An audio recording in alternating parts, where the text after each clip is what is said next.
Você para abrir então sua Bíblia comigo, por favor, no livro de Gênesis, capítulo 50. Gênesis, capítulo 50.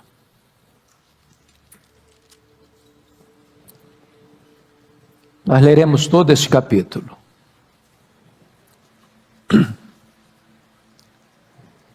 Gênesis 50, versos 1 a 26. Então José se lançou sobre o rosto de seu pai e chorou sobre ele e o beijou. Ordenou José a seus servos, aos que eram médicos, que embalsamassem a seu pai, e os médicos embalsamaram a Israel, gastando nisso 40 dias, pois assim se cumprem os dias do embalsamamento, e os egípcios o choraram 70 dias. Passados os dias de o chorarem, falou José à casa de Faraó: se agora achei mercê perante vós, rogo-vos que faleis aos ouvidos de Faraó, dizendo: meu pai me fez jurar, declarando: eis que eu morro, no meu sepulcro que abri para mim na terra de Canaã, ali me sepultarás. Agora, pois, deixa-se subir e sepultar meu pai, depois voltarei. Respondeu Faraó: sobe e sepulta o teu pai, como ele te fez jurar. José subiu para sepultar o seu pai, e subiram com ele todos os oficiais de Faraó, os principais da sua casa e todos os principais da terra do Egito, como também toda a casa de José e seus irmãos e a casa de seu pai. Somente deixaram na terra de Gósen as crianças, os rebanhos e o gado. E subiram também com ele tanto carros como cavaleiros, e o cortejo foi grandíssimo. Chegando, pois, à eira de Atade, que está além do Jordão, fizeram ali grande e intensa lamentação. E José pranteou seu pai durante 7 dias. Tendo visto os moradores da terra, os cananeus, o luto na eira de Atade, disseram: grande pranto é este dos egípcios. E por isso se chamou aquele lugar de Abel-Mizraim, que está além do Jordão. Fizeram-lhe seus filhos como lhes havia ordenado. Levaram-no para a terra de Canaã e o sepultaram na caverna do campo de Macpela, que Abraão comprara, com o campo por posse de sepultura, a Efron o Eteu, fronteiro a Manre. Depois disso voltou José para o Egito, ele, seus irmãos e todos os que com ele subiram a sepultar seu pai. Vendo os irmãos de José que seu pai já era morto, disseram: é o caso de José nos perseguir e nos retribuir certamente o mal todo o que lhe fizemos. Portanto, mandaram dizer a José: teu pai ordenou antes de sua morte, dizendo: assim direis a José: perdoa, pois, a transgressão de teus irmãos e o seu pecado, porque te fizeram mal. Agora, pois, te rogamos que perdoes a transgressão dos servos do Deus de teu pai. José chorou enquanto lhe falavam. Depois vieram também seus irmãos, prostraram-se diante dele e disseram: eis-os aqui por teus servos. Respondeu-lhe José: não temais, acaso estou eu em lugar de Deus? Vós, na verdade, intentastes o mal contra mim, porém Deus o tornou em bem, para fazer, como vedes agora, que se conserve muita gente em vida. Não temais, pois eu vos sustentarei, a vós outros e a vossos filhos. Assim os consolou e lhes falou ao coração. José habitou no Egito, ele e a casa de seu pai, e viveu 110 anos. Viu José os filhos de Efraim até a 3ª geração. Também os filhos de Maquir, filho de Manassés, os quais José tomou sobre si, ou sobre os seus joelhos.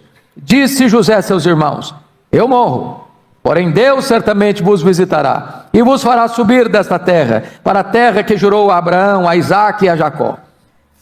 José fez jurar os filhos de Israel, dizendo: certamente Deus vos visitará, e fareis transportar os meus ossos daqui.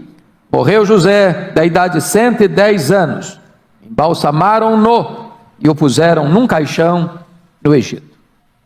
Eu quero conversar com vocês hoje, nesta manhã, sobre o tema luto, graça e glória. O livro de Gênesis começa com a criação do universo e termina com um caixão no Egito. O texto lido termina com 2 funerais: o funeral de Jacó e o funeral de José. O funeral de Jacó foi como o funeral de um grande estadista, com um cortejo fúnebre, com grande pompa, com muita riqueza, com muita ostentação até, do Egito a Canaã, um percurso de mais de 400 quilômetros, com carros, carruagens, os principais oficiais do Egito, os nobres do Egito e toda a família que acompanhou aquele féretro. Porém, o cortejo fúnebre de José não aconteceu. Ele morreu, foi embalsamado e o guardaram num caixão. Esse texto, portanto, trata desses três assuntos: luto, graça e glória. Luto por Jacó, graça aos filhos de Jacó e glória como a suprema aspiração da família de Jacó. Esse texto, meus irmãos, enseja-nos algumas lições que passo a considerar com vocês. O primeiro deles, tempo de chorar, versos 1 a 14. Chama a atenção de vocês que no capítulo 49, verso 33, fala da morte de Jacó. Tendo Jacó acabado de dar determinações a seus filhos, recolheu os pés na cama e expirou, e foi reunido a seu povo. E o capítulo 50 abre com o choro de José. Não consta aqui que os irmãos de José tivessem chorado pela morte de Jacó. É bem provável que tenham. Mas quis Moisés destacar o amor de José pelo seu pai. E está escrito então, no verso 1: então José se lançou sobre o rosto de seu pai e chorou sobre ele e o beijou. Eu fico impressionado com isso, porque esta é a 6ª vez que nós vemos José chorando, aqui em Gênesis. E ele vai chorar mais 2 vezes. Ele vai chorar lá na eira de Atade, quando houve aquele momento mais íntimo com a família, antes do sepultamento do pai. E ele vai chorar quando os seus irmãos, depois de 17 anos, ainda não tinham tomado posse do perdão que ele tinha demonstrado a eles. Digno de nota é o fato que funeral não é festa. Funeral é lugar de choro. Mesmo gente crente chora no funeral. Não é hora de celebração, nem de alegria, é hora de lágrima, não de desespero. Não, nós não choramos de desespero, mas choramos sim. Choramos de saudade, choramos de amor, choramos por esta breve separação. Segundo lugar, vejam vocês o embalsamamento de Jacó nos versos 2 e 3. E é curioso que José dá ordens aos médicos, e é a primeira vez que a palavra médicos aparece na Bíblia, é aqui. E o Egito tinha uma arte, ou uma perícia, uma ciência muito refinada na área de embalsamamento. Tanto é, você visita até hoje as pirâmides do Egito, onde os faraós eram embalsamados e colocados ali, naquele túmulo tão pomposo. E então eles dedicam 40 dias nesse processo do embalsamamento de Jacó. E diz a Escritura que o seu funeral, ou melhor, os egípcios choraram por ele, no versículo 3, 70 dias. Os egípcios não eram o seu povo, mas Jacó foi recebido no Egito como uma grande autoridade. Ele abençoa o próprio faraó, e quem abençoa é maior que o abençoado. Então essa era a perspectiva, e os egípcios choram por ele durante 70 dias.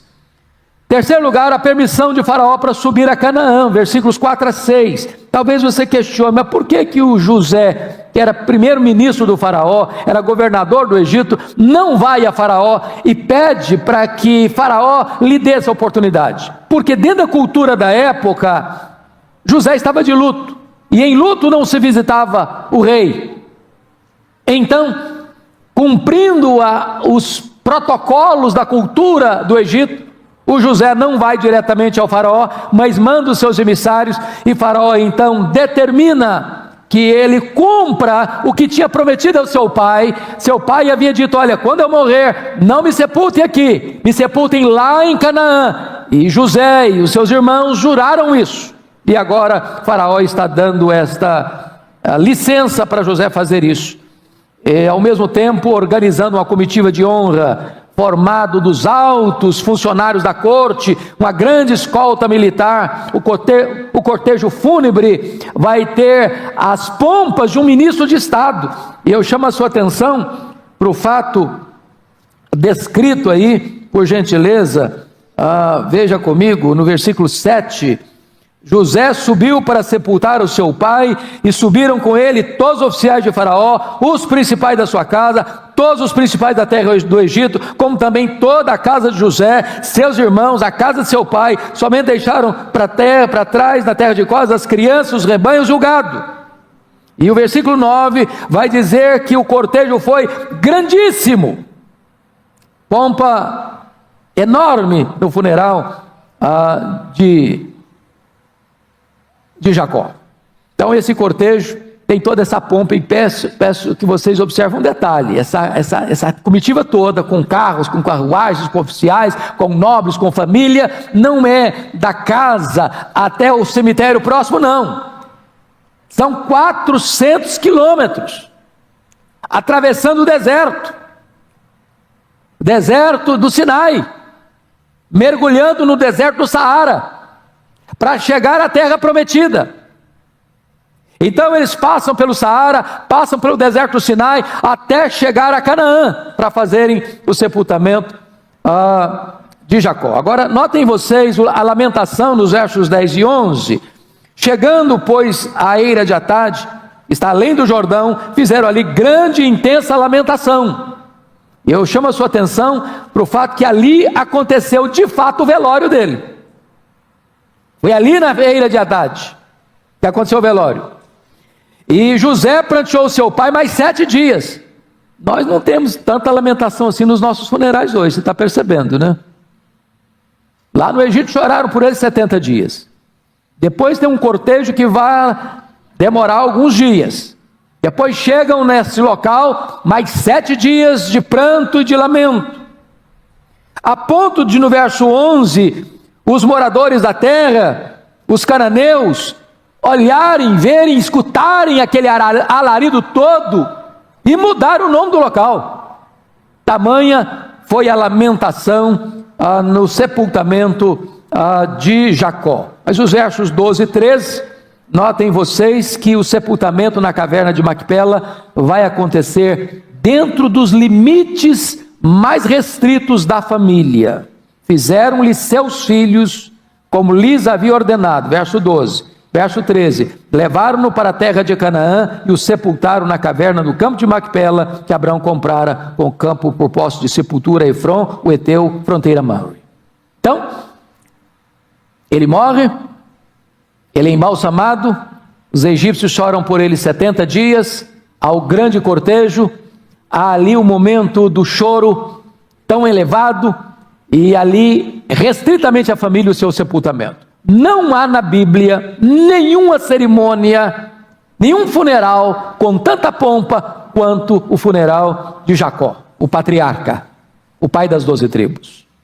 Segundo ponto que eu quero chamar a atenção dos irmãos, é tempo de parar de chorar. Olha comigo o versículo 14 agora. Depois disso voltou José para o Egito, ele, seus irmãos e todos os que com ele subiram a sepultar o seu pai. Vamos olhar um pouquinho aqui, irmãos, isso é tão importante. Quando um crente morre, é hora de choro mesmo. Não é hora de celebração, é hora de choro. Mas o luto tem tempo para começar e para encerrar. Há muitos que não conseguem terminar o luto. Há muitos que na hora não conseguem chorar e depois trancam o choro. E começa a vazar por dentro. Notem vocês que a Bíblia diz que tem tempo de chorar e tempo de parar de chorar. E quando eles fizeram toda essa cerimônia, eles retornam para o Egito. Diz o texto, voltou José para o Egito, ele e os seus irmãos e todos com ele estavam.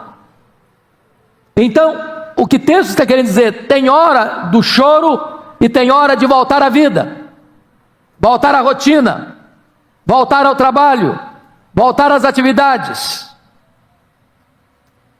Eu preciso enfatizar isso. A melhor maneira de você honrar a memória de quem morreu é, depois de chorar o luto, voltar à vida e cuidar dos que estão vivos. Você não pode se enterrar com os mortos, emocionalmente, espiritualmente. É isso que José está nos ensinando aqui. Terceira lição do texto: é tempo de parar de se culpar. Versos 15 a 21, por favor. Olhem vocês, e quando eles retornam, os irmãos de José ficam completamente alarmados, pensando: o José só nos tratou bem enquanto papai estava vivo. Agora que o papai morreu, nós não temos mais um intercessor, nós não temos mais um protetor, e José é o governador dessa terra, e ele vai nos punir o mal que fizemos a ele. Eles não tiveram coragem de ir a José, mandaram emissários, dizendo: olha, o papai, antes de morrer, nos mandou que você perdoasse a nós o mal que nós fizemos. E diz a Bíblia que o José, ao escutar esses emissários, chora muito. Por quê? Por quê? Porque tinha 17 anos. Lembrem isso. O Jacó foi para o Egito com 130 anos. O Jacó morreu com 147 anos. Esses irmãos já estão debaixo do cuidado de José há 17 anos. José deu a eles a melhor terra, a terra de Gósen. José os sustentou. José arranjou trabalho para eles, para cuidar dos rebanhos do faraó. José tinha demonstrado durante 17 anos o seu amor aos seus irmãos, e eles ainda estão com a consciência atormentada pela culpa. Quantas vezes, meus irmãos, nós somos do mesmo jeito? A gente não consegue sepultar o passado no passado. Era necessário arranjar um outro caixão no Egito, um caixão para sepultar os problemas mal resolvidos dos irmãos de José. Quanto crente que ainda hoje vive atormentado, achicoteado pela culpa, erros do passado, pecados do passado, que Deus já perdoou, que o sangue de Jesus já lavou, e a pessoa ainda está atormentando a si mesma. Tome posse do perdão, tome posse da graça, liberte-se dessas amarras. Se Deus já lançou os seus pecados nas profundezas do mar, se Deus já lançou seus pecados para trás das suas costas, se Deus já lançou seus pecados nas profundezas do mar, não os traga mais de volta para chicotear a sua consciência e a sua alma. Liberte-se disso, tome posse do perdão. É tempo de parar de se culpar. Irmãos, a culpa é atormentadora, é um carrasco da consciência. Agora vejam vocês que nos versos 16 e 17, eles estão pedindo formalmente o perdão. Aí vem o choro da tristeza no versículo 17b. José chorou enquanto lhe falavam, e o José está chorando é porque os irmãos viveram 17 anos, parece que não acreditando no amor de José, no cuidado de José. Quantas vezes nós também vivemos atormentados, quando Deus já nos deu prova do seu amor por nós. Mas vejam vocês o verso 18 comigo, porque no verso 18 os irmãos de José chegam para ele, agora eles mesmos vão, se oferecendo como escravos. Depois vieram também os seus irmãos, prostraram-se diante de José e disseram: eis-nos aqui por teus servos. Não, eles não são servos, eles são irmãos. Eles já receberam herança, eles já estão sendo cuidados, protegidos. Irmãos, quantas vezes o nosso problema não é a circunstância, é o sentimento. Lembra lá do salmo que o pastor leu hoje, Salmo 116? Quando chega no verso 7, ele diz assim: volta minha alma ao teu sossego, pois o Senhor tem sido generoso para contigo. Tem hora que você está desassossegado, tem hora que você está atormentado, tem hora que você está vivendo debaixo do chicote da culpa, tem hora que você está sendo vergastado pelo chicote das acusações que perturbam a sua alma, e Deus diz: meu filho, para quê? Eu já demonstrei minha graça a você, eu já perdoei você, eu já limpei você com o sangue do meu filho, você não tem mais culpa, você já está justificado. Para que você está se atormentando de novo? Por que você quer se colocar debaixo do jugo de novo? Eu não chamo você mais de escravo, nem de servo, eu chamo você de amigo. Louvado seja Deus, irmãos, porque nós encontramos aqui a graça consoladora nos versos 19 e 21. Eu peço que você leia comigo em voz alta os versos 19 a 21. Vamos juntos? Respondeu-lhes José: não temais, acaso estou eu em lugar de Deus? Vós, na verdade, intentaste o mal contra mim, porém Deus o tornou em bem, para fazer, como vedes agora, se conserve muita gente em vida. Não temais, pois, eu vos sustentarei, a vós outros e a vossos filhos. Assim os consolou e lhes falou ao coração. Primeira coisa que eu destaco aqui, irmãos, é que o amor lança fora o medo. Não temais. Não temais. Segundo, a vingança é uma usurpação da autoridade divina. Não estou no lugar de Deus. Cuidado para você não ficar no lugar de Deus, sabia? Não deu troco não, não revide não. Se alguém fez o mal a você, ore por ele, perdoe a ele, abençoe a ele. Não tente pagar o mal com o mal, porque essa não é a sua missão. Vingança é atribuição de Deus. José entendeu isso. Terceiro, Deus transforma o supremo mal em supremo bem. Entenda isso. Quem governa a sua vida é Deus, quem está no trono é Deus. Mesmo que as pessoas intentem o mal contra você, Deus é poderoso para reverter isso e transformar esse mal em bem para a sua vida e até para quem fez o mal para você. Deus é soberano. Quarto lugar, o amor sempre excede. Versículo 21a diz: não temais, pois eu vos sustentarei, a vós outros e a vossos filhos. Olha aí, os irmãos fizeram mal para ele, ele abençoou os irmãos e abençoou os filhos dos irmãos. É graça sobre graça, louvado seja Deus.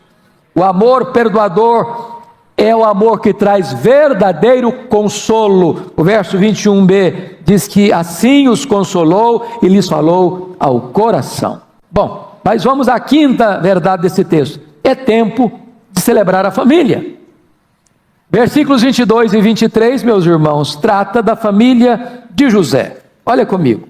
Habitou José no Egito, ele e a casa de seu pai, viveu 110 anos. Viu José os filhos de Efraim até a terceira geração, e viu também os filhos de Maquir, filho de Manassés, os quais José tomou sobre os seus joelhos. Pergunta para vocês, para melhorar o entendimento. Quantos anos tinha José quando ele levou sua família para o Egito?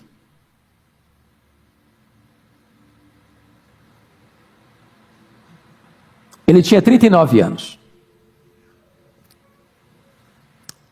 Ele tinha 17 quando foi. Passaram-se 22 anos. Então 17 com 22, 39. Seu pai conviveu com eles mais 17 anos. Quantos anos tinha José quando o pai dele morreu? 56 anos. Se ele morreu com 110, quantos anos mais o José viveu depois de ter sepultado seu pai? 54 anos. Então preste atenção que depois que o Jacó morreu, o José ainda viveu quase a metade do tempo que já tinha vivido até então. Tempo suficiente para ele ver seus netos e seus bisnetos. Está celebrando a vida, está celebrando a família. A Bíblia não dá mais destaque ao seu reinado, ao seu governo, às suas façanhas, às suas obras, às suas intervenções no grande império egípcio. Dá destaque à sua família. Sabe por quê? Família importa. Família é importante. Família está no centro da agenda de Deus.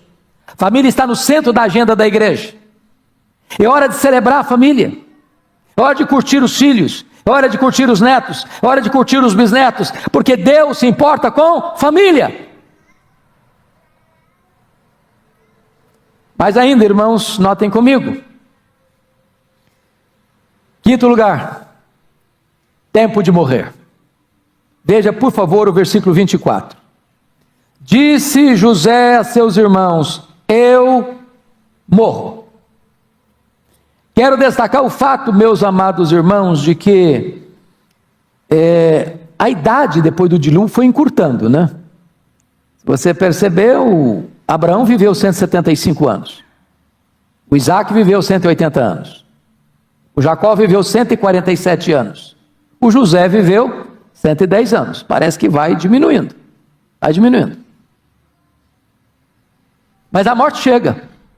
E chega para todos. Chega para o pobre. Chega para o rico. Chega para o camarada que não tem saneamento básico. E chega para o cara que mora no palácio. No maior conforto e com as melhores proteções.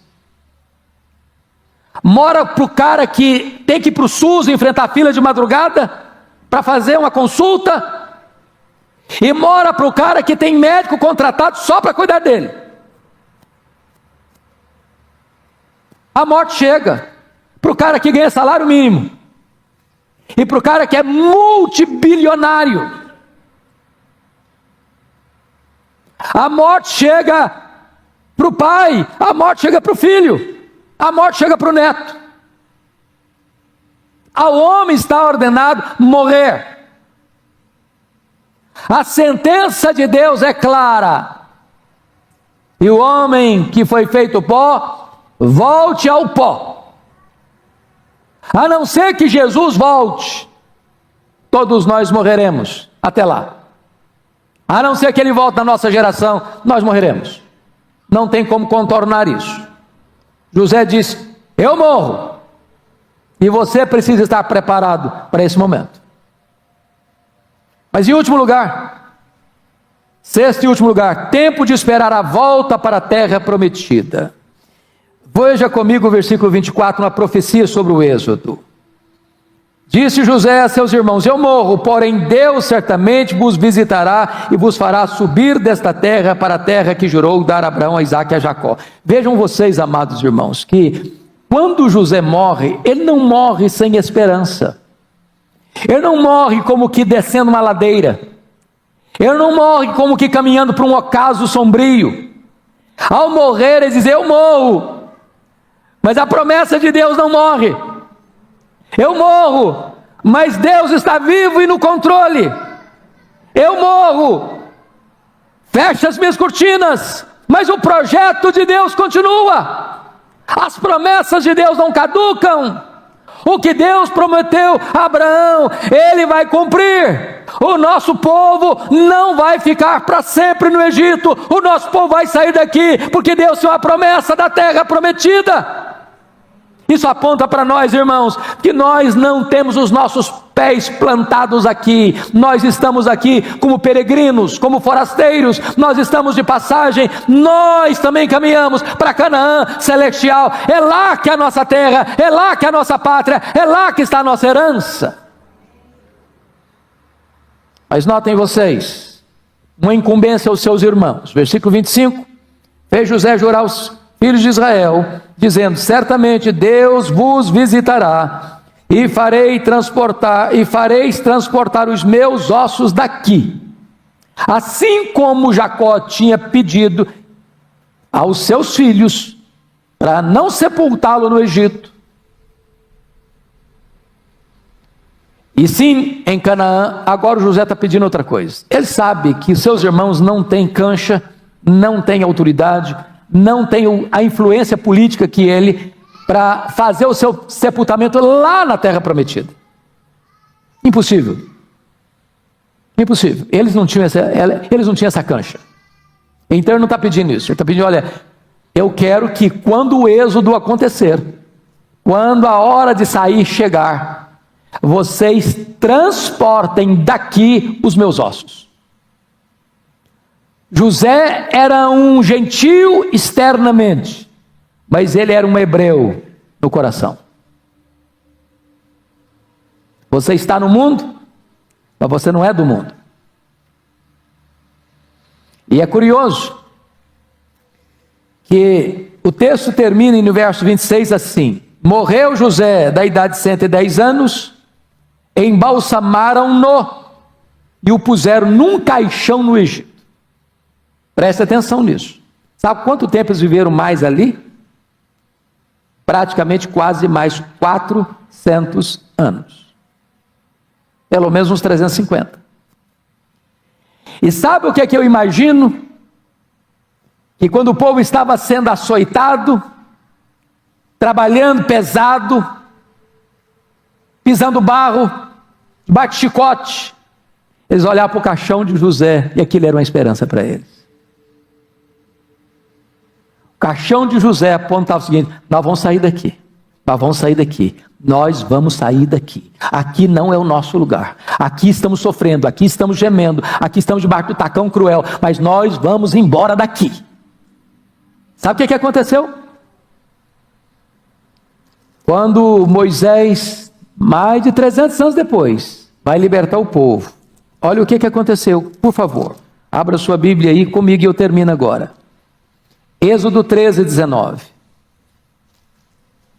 Êxodo 13, 19. Pode ler alto comigo? Vamos juntos? Também levou Moisés consigo os ossos de José. Não vou ler o final do versículo não, só isso.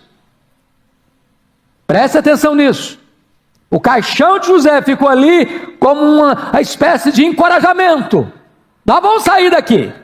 E no dia que saíram, Moisés não se esqueceu de levar consigo, nessa comitiva de 40 anos pelo deserto, os ossos de José, o caixão de José. Agora veja comigo, por favor, Josué 24, 32. 40 anos pelo deserto. 40 anos peregrinando, para lá, para cá, no deserto. O que vai acontecer? Josué 24, 32. Por favor, fique em pé, com a Bíblia aberta, e vamos ler juntos. Vamos juntos?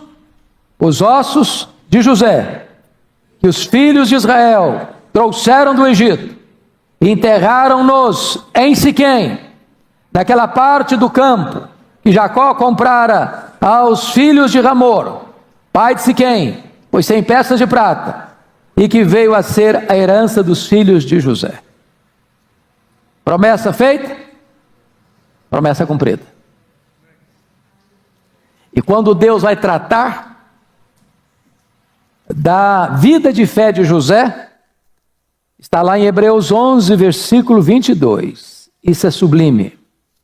Hebreus 11, 22. Está escrito: pela fé, José, próximo do seu fim, fez menção do êxodo dos filhos de Israel, bem como deu ordens quanto aos seus próprios ossos.